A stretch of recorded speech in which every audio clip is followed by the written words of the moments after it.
Alone and you hear a knock, don't answer the door. That was my grandmother's one rule when she left me the family house. I thought it was just the rantings of an old woman.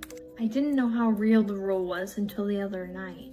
The house I inherited was deep in the forest, far from bustling city noises. Silence was the unspoken language here, except sometimes you would hear the owls. But the other night when I was sitting in the living room reading a book, that's when I heard it.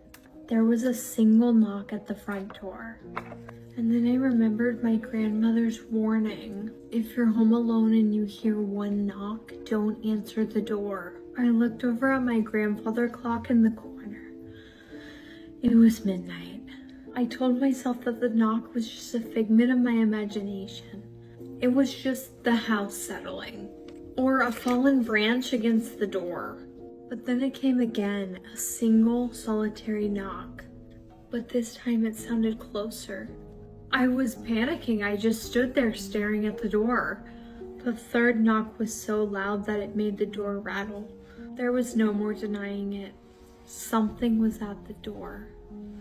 If you're home alone and you hear a knock at the door, don't answer it. This is part 2, so if you missed part 1, go back and watch that. The last thing I told you is I heard that knock.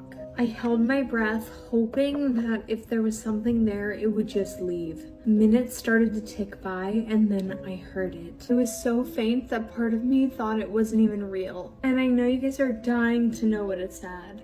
Let me in. I was terrified, and that's when I remembered the attic. If I could make it up to the attic, there was a lock inside. As I ran up the stairs, I could hear the whispers growing louder. Once I got into the attic, I bolted the door shut. After a while, the whispering stopped.